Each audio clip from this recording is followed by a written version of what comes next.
ಕೋರ್ಟ್ನಲ್ಲಿ ಸೇಫ್ ಆಗ್ತಾರಾ ಸಿದ್ದರಾಮಯ್ಯ? ತೀರ್ಪಿಗೂ ಮೊದಲೇ ಕಾಂಗ್ರೆಸ್ನಲ್ಲಿ ಕುರ್ಚಿಗಾಗಿ ಕಚ್ಚಾಟ. ಏನಿದು ಕಾಂಗ್ರೆಸ್ನಲ್ಲಿ ಎಂಬಿಪಿ ಎನ್ಎಸ್ಪಿಗಳ ವಾಗ್ಯುದ್ಧ? ಹೈಕೋರ್ಟ್ನಲ್ಲಿ ಸೇಫ್ ಆಗ್ತಾರಾ ಸಿಎಂ ಸಿದ್ದರಾಮಯ್ಯ? ಈ ಪ್ರಶ್ನೆಗೆ ಇದೇ ಸೋಮವಾರ ಉತ್ತರ ಸಿಗುತ್ತಾ, ಇಲ್ಲ ಗುರುವಾರದವರೆಗೂ ಕಾಯಬೇಕಾಗುತ್ತಾ?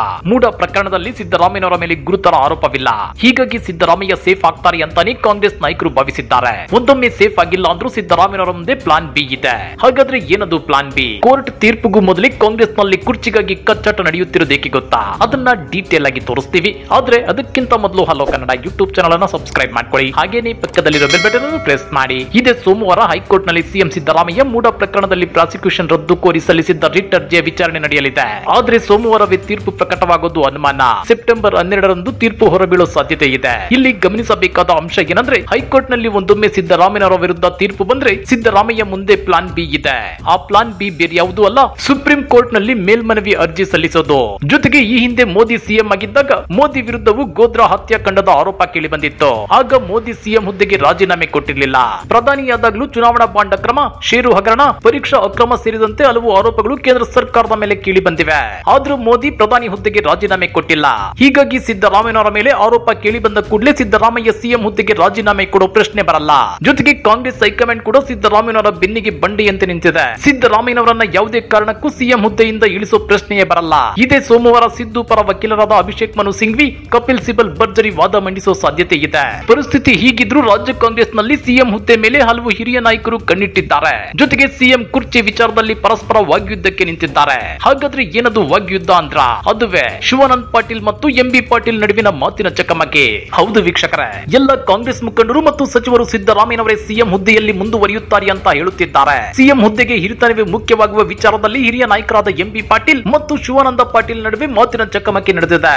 ಕಾಂಗ್ರೆಸ್ನಲ್ಲಿ ಸಿಎಂ ಆಗಲು ಎಂಬಿ ಪಾಟೀಲ್ ಗಿಂತ ಬಹಳ ಜನರು ಹಿರಿಯರಿದ್ದಾರೆ ಅಂತೇಳಿ ಶಿವಾನಂದ ಪಾಟೀಲ್ ನೀಡಿದ ಹೇಳಿಕೆಗೆ ಎಂಬಿ ಪಾಟೀಲ್ ತಿರುಗೇಟನ್ನ ಕೊಟ್ಟಿದ್ದಾರೆ. ವಿಜಯಪುರ ಜಿಲ್ಲೆ ಬಬಲೇಶ್ವರ ತಾಲೂಕಿನ ಮಮದಾಪುರ ಗ್ರಾಮದಲ್ಲಿ ಮಾತನಾಡಿರುವ ಎಂಬಿ ಪಾಟೀಲ್, ನನಗಿಂತ ಹಿರಿಯರಿದ್ದಾರೆ, ಆದ್ರೆ ಹಿರಿತನ ಮಾತ್ರ ಮಾನದಂಡವಲ್ಲ.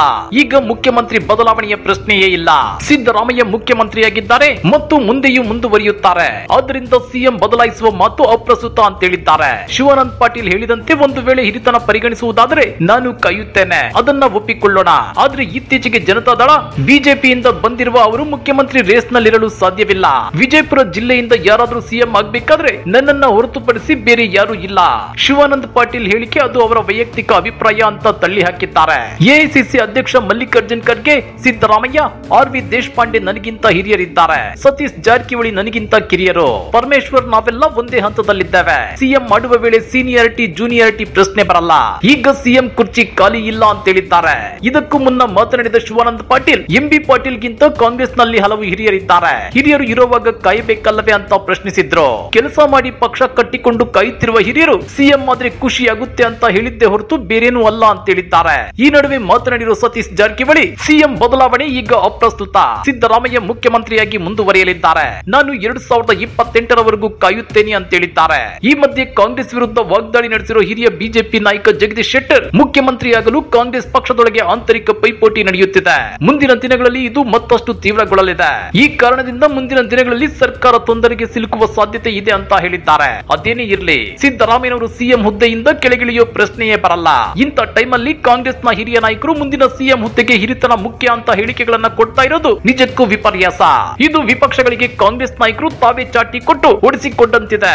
ಈ ಬಗ್ಗೆ ನೀವೇನಂತೀರಾ? ಕಮೆಂಟ್ ಮಾಡಿ, ವಿಡಿಯೋ ಲೈಕ್ ಮಾಡಿ, ಶೇರ್ ಮಾಡಿ. ಇಂಥ ಮತ್ತಷ್ಟು ರೋಚಕ ರಾಜಕೀಯ ಸುದ್ದಿಗಳನ್ನ ಮಿಸ್ ಮಾಡದೆ ನೋಡಬೇಕು ಅಂದ್ರೆ ಹಲೋ ಕನ್ನಡ ಯೂಟ್ಯೂಬ್ ಚಾನಲ್ ಅನ್ನ ಸಬ್ಸ್ಕ್ರೈಬ್ ಮಾಡ್ಕೊಳ್ಳಿ.